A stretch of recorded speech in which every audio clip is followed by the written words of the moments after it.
हमनी के संस्कृति, हमनी के संस्कार सदा रहे हमनी के साथ। भारत के महान ग्रंथ और काव्य सब के संपूर्ण संकलन सब्सक्राइब करें तिलक।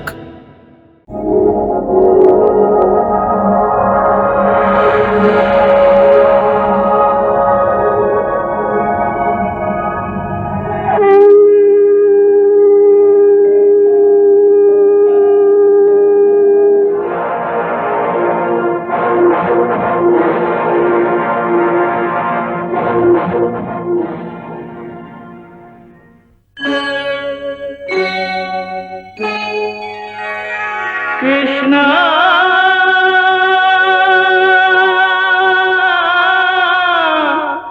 कृष्णा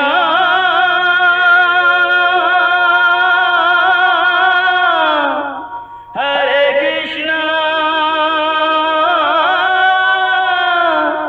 हरे हरे।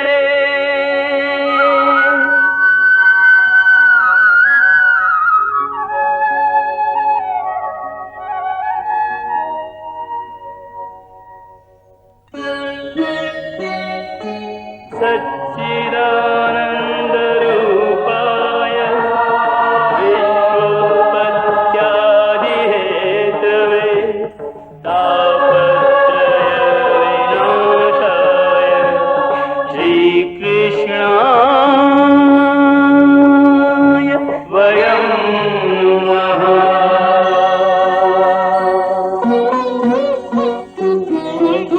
श्रीकृष्ण गोविंद हरे मुरारे, हे नाथ नारायण वासुदेव। हरे कृष्ण राधे कृष्ण कृष्ण कृष्ण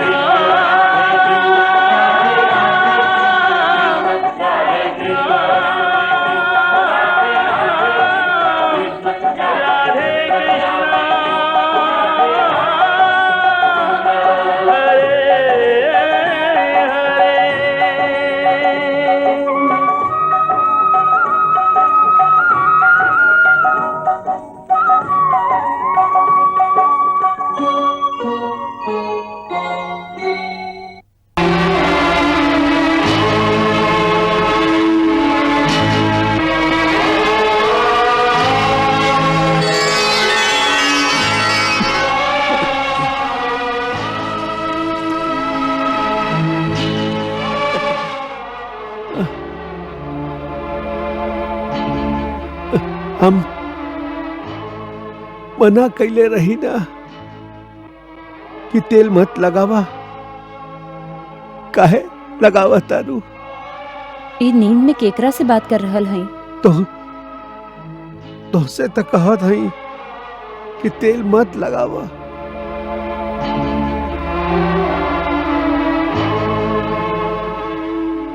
बाकी हम कब तेल लगावत रहली? तेल ना लगावत रहो तो फिर आ लगावत रहो।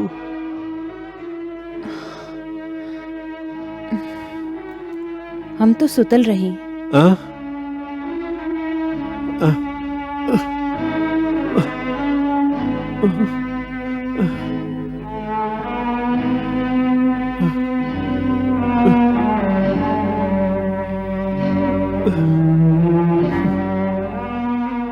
सुंदरे,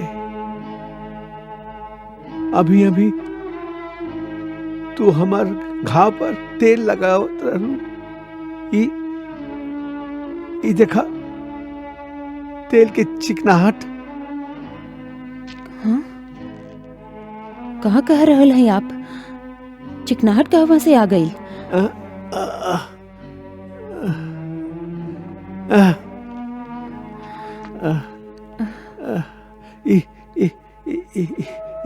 ई देखा अरे ई तो माखन है।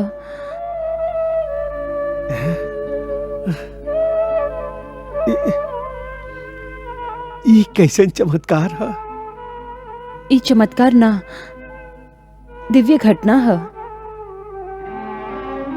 दिव्य घटना कैसन?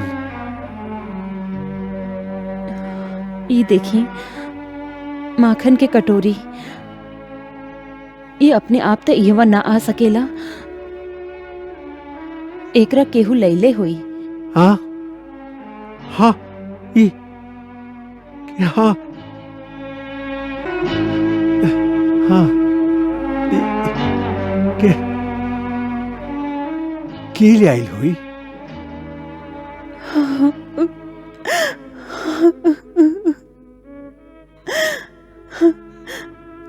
अबही तक ना समझ ली नाथ। हम तो ताना देख ले रही आपके मित्र श्री कृष्ण के ऊ स्वयं आके आपके सेवा काहे न करेलन। एकर उत्तर में ऊ सचमुच ही माखन के कटोरी लेके स्वयं चलाइलन।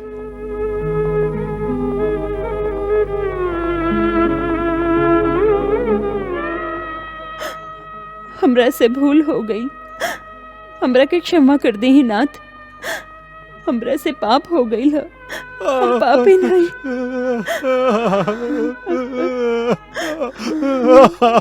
पापी तू ना वसुंधरे, पापी तो हम है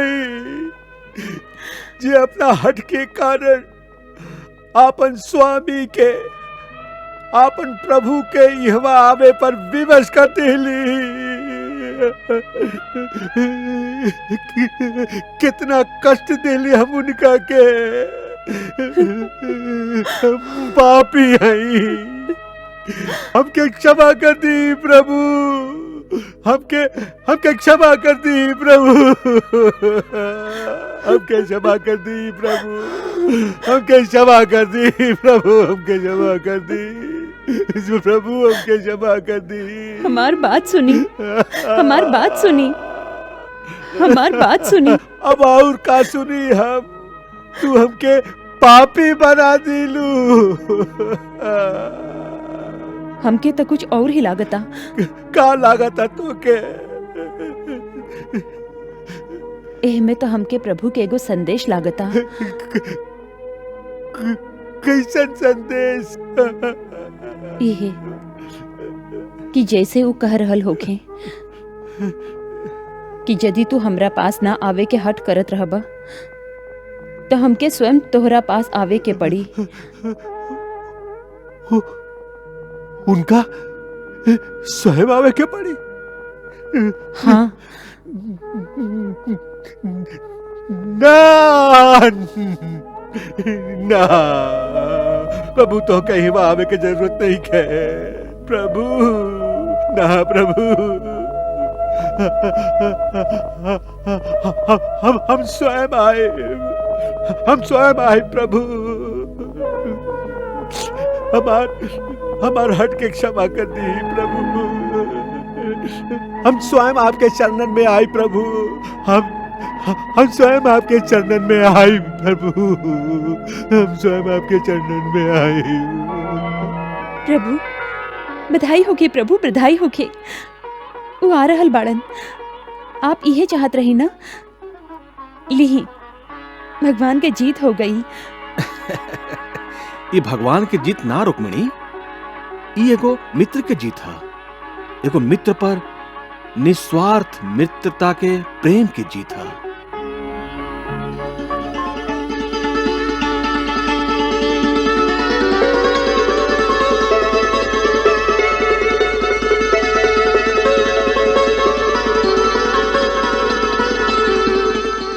श्री कृष्ण, श्री कृष्ण, श्री कृष्ण, श्री कृष्ण, श्री कृष्ण, श्री कृष्ण, श्री कृष्ण, श्री कृष्ण, श्री कृष्ण,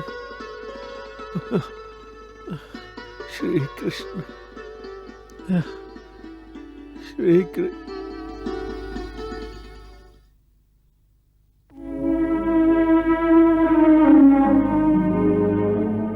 वसुंधरे जी,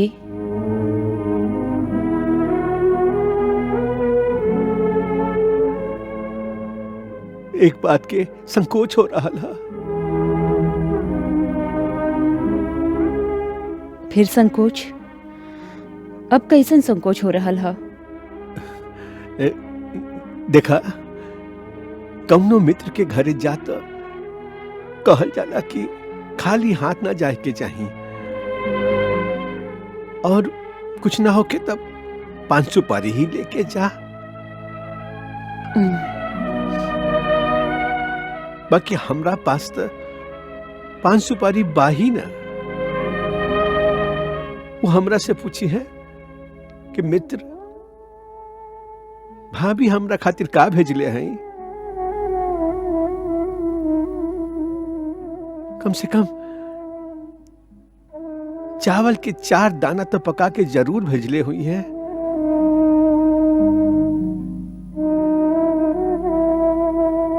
तब का उत्तर देव? तनिक ठहरी स्वामी, हम अभी पास वाली पंडिताइन से कुछ मांग के लावत हई।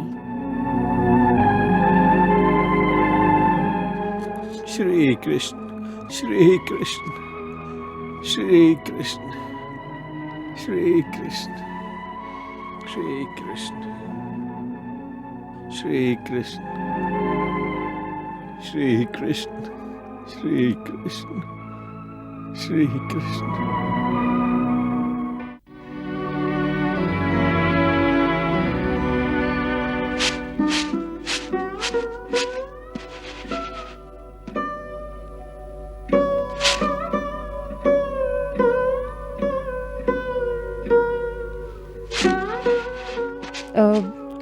अरे वसुंधरा, आवा बहन आवा, का बात है?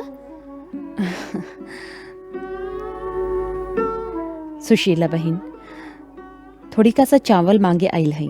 हो सके तो 2 मुट्ठी चावल उधार दे द। यहाँ द्वारकाधीश से मिले जा रहल हई। राजा के पास खाली हाथ तो न जा सकेली, ऐसे आवे के पड़ल। बहुत अच्छा कैलू जे हिवा आ गईलू। राजा के पास जाता रन त 2 मुट्ठी का है सगरे ले जा। ना ना बहन, इतना जरूरत नहीं खे। ब्राह्मण के भेंट त खाली प्रतीक के स्वरूप होखेला। थोड़ी का सा चावल के भी प्रभु बहुत मान ली हैं। अच्छा, ई ला।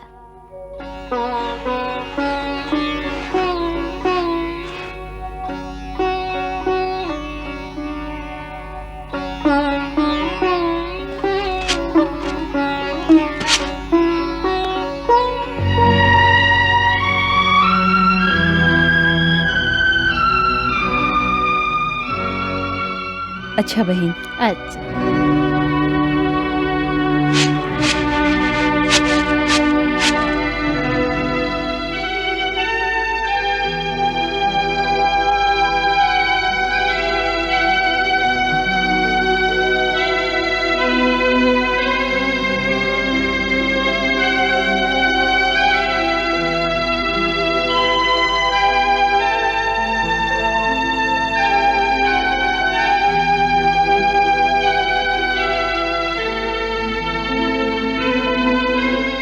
ई लीही।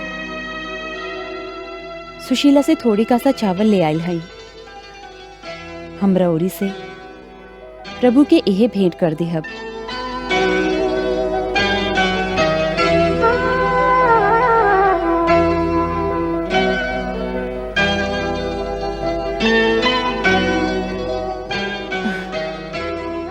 वो अंतर्यामी बाड़न,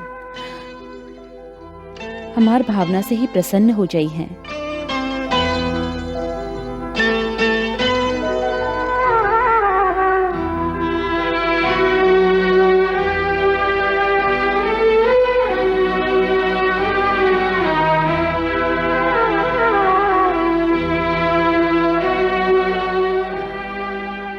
हमरा पास इतना ही है प्रभु।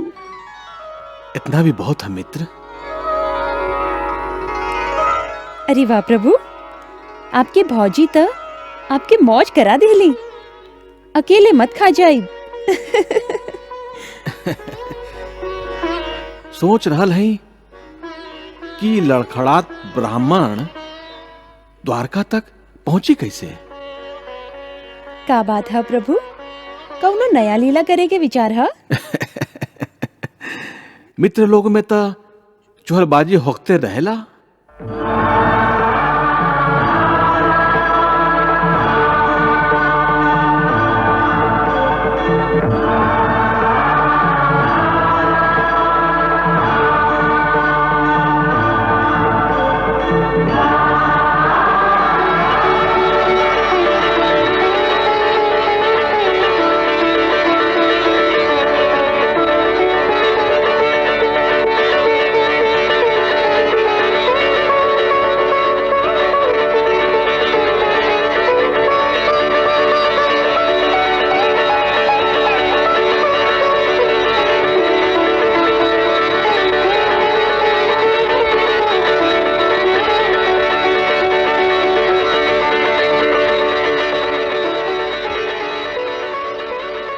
श्री कृष्ण प्रभु, हम एक लंबा यात्रा पर जा रहे हैं।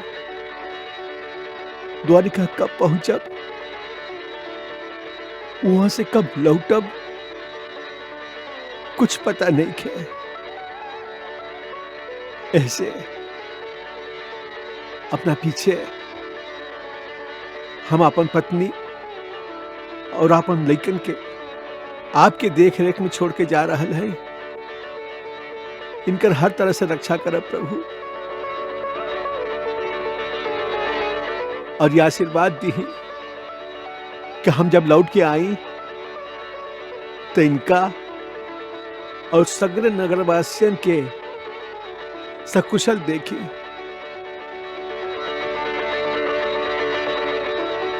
श्री कृष्ण प्रभु, श्री कृष्ण प्रभु, प्रभु, श्री कृष्ण, श्री कृष्ण, श्री कृष्ण प्रभु, श्री कृष्ण, श्री कृष्ण, श्री कृष्ण, श्री कृष्ण, श्री कृष्ण, श्री कृष्ण, श्री कृष्ण प्रभु, श्री कृष्ण, श्री कृष्ण, श्री कृष्ण।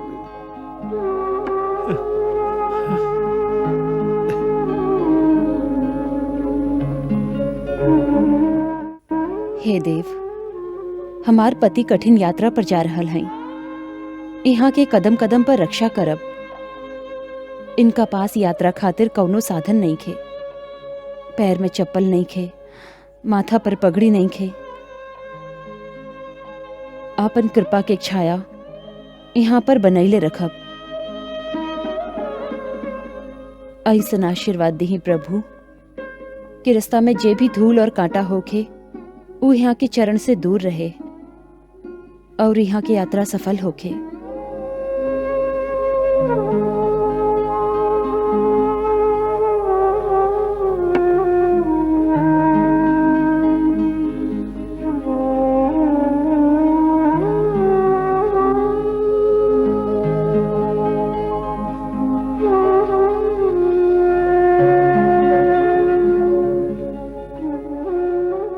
श्री कृष्ण, श्री कृष्ण, श्री कृष्ण।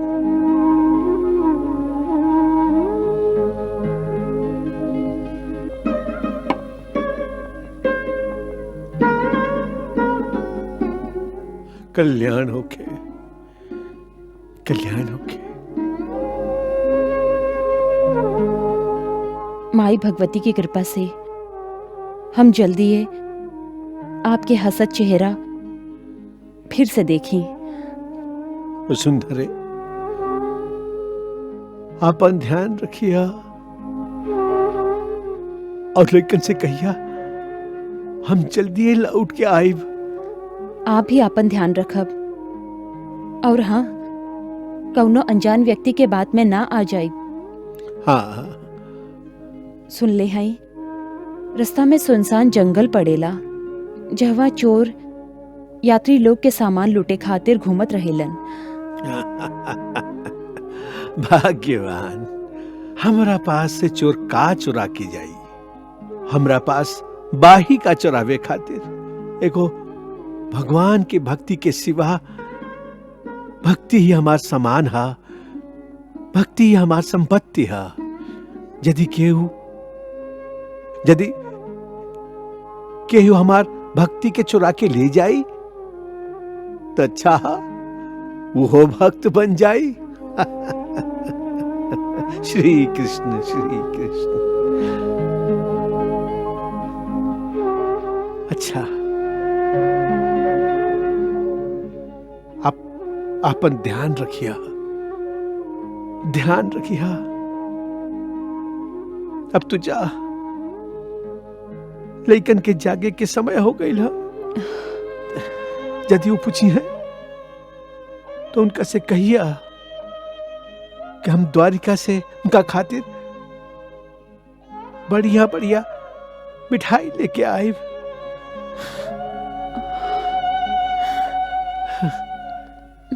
कल्याण होके, कल्याण होके। जल्दी लौटब। हाँ हम रास्ता निहारत रहब। हाँ हाँ। अच्छा, श्री कृष्ण श्री कृष्ण श्री कृष्ण श्री कृष्ण श्री कृष्ण श्री कृष्ण।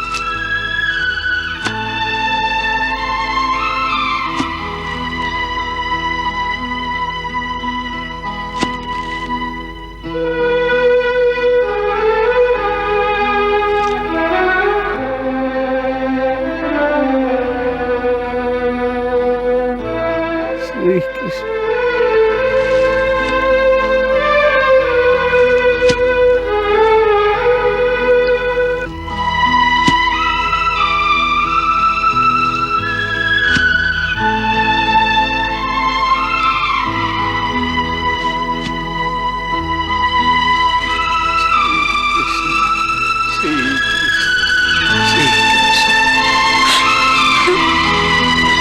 श्री कृष्ण श्री कृष्ण श्री कृष्ण श्री कृष्ण।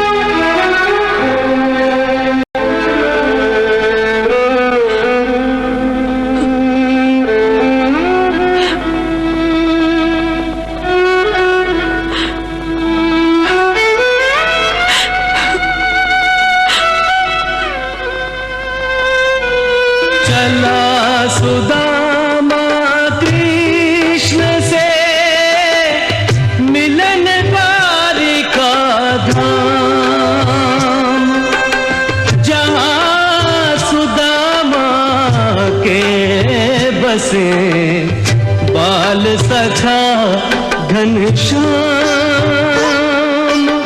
बाल सखा घनश्याम।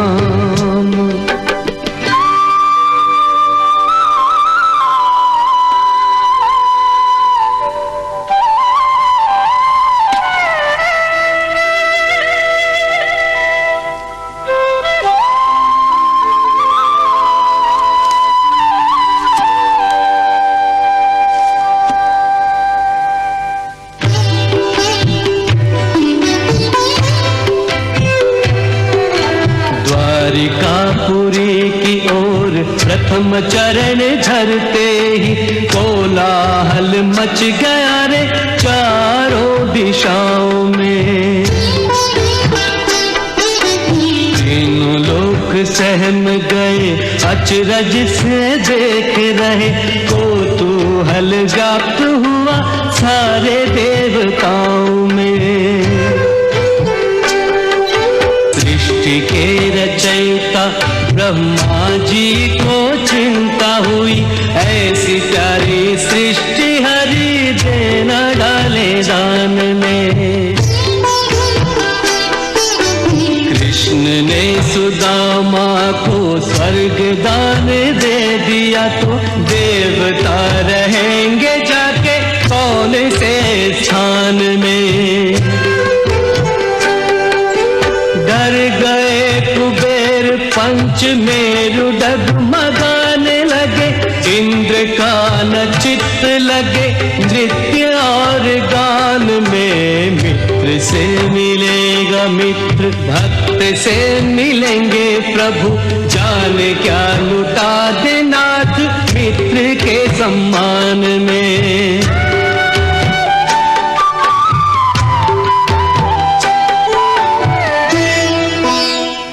कृष्णा